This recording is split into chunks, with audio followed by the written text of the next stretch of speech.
Greetings, I'm John Spirit, we've got some hot air to blow, and welcome to Pyanodons Supershorts.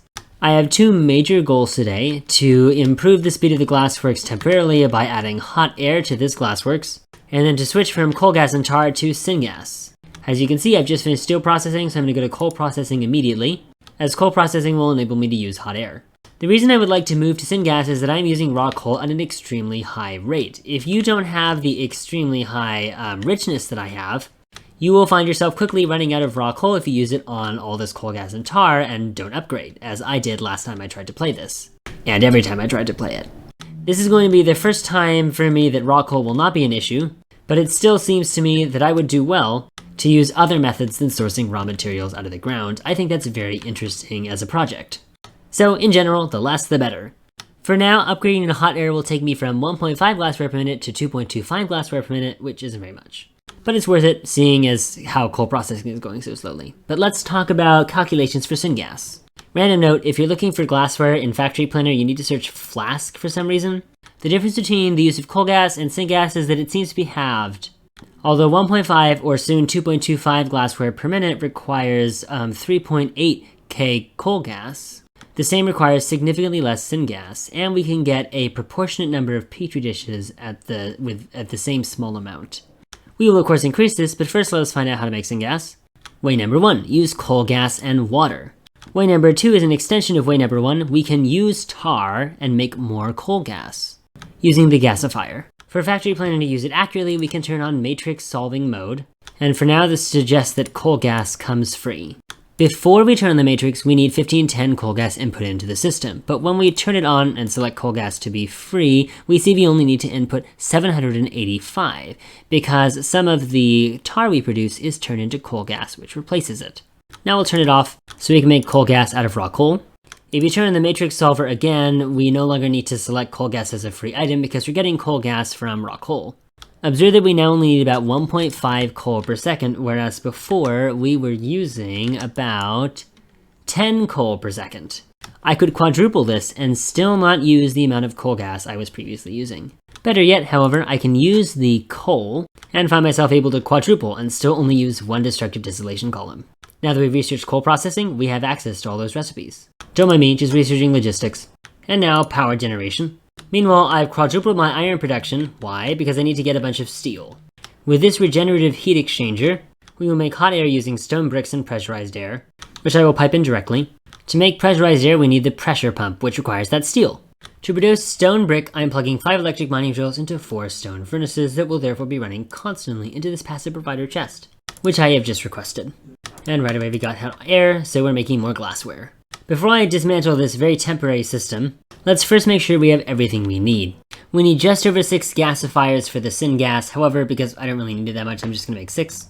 Or miraculously, 7. These require steel. Just a note, I'm researching separation. What is this monstrosity? One steel furnace makes 0.625 iron per second, whereas 6 iron furnaces make 0.6 iron per second, so it's roughly 6 iron furnaces to 1 steel furnace, which is what this monstrosity is. These 6 stone furnaces contributing to this steel furnace, and these 6 stone furnaces producing to this steel furnace. It's not the fastest in the world, but at least I can make 7 gasifiers. I'll need 3 more Glassworks, and thankfully only the 1 regenerative heat exchanger. Step 1, deconstruct everything. Right now, it's not looking pretty. And here's our gasifier, 6 for syngas and 1 to turn tar into coal gas. And here's our 2 destructive distillation towers, which will feed tar directly into the gasifier. Coal gas will get dumped out and pumped into the gasifiers. And now we've got water going in. Tar will hug the bottom. The coal gas from this tar gasifier will join the fray. We'll vent the flue gas and store the ash until I can figure out what to do with it. Unfortunately, we are going to get a good 2 ash per second. But if I get a burner, I'll be able to burn the ash into more ash using burnable fuel, which I'll use the coke from this destructive distillation column for. However, to get the burner, we'll need titanium, so we'll save that for the next episode. A pressure pump will create the pressurized air, and all we need now is to supply the coal and the system will start. I'll deal with the byproducts as well. From the coal distillation tower, I'll be getting less than 1 item per second. So one chute with a splitter priority should be able to extract everything from this destructive distillation column. As before, I'll exploit the fact that iron oxide only goes into the stone furnace. One day, I'll get filter inserters. Long inserters will pull the ash from the gasifiers, While it shoot, we'll pull the ash out of this gasifier and we'll get all the ash into this chest for now until we get the burners. At which point the coke will be used in the burners to fuel them so we can burn away the ash and then turn the excess ash into more ash that will be burned. I'll hook up the syngas across the second lane. Syngas is hooked up to all the except this one. According to Factory Planner's calculations, precisely 5 of these glassworks will be sufficient to supply this glassworks with all the molten glass I need for the ratios I have here, which is 2 glassware to every petri dish. The excess can go to actually excessive petri dishes, but whatever. The bottleneck here is that our crystal mines are insufficient.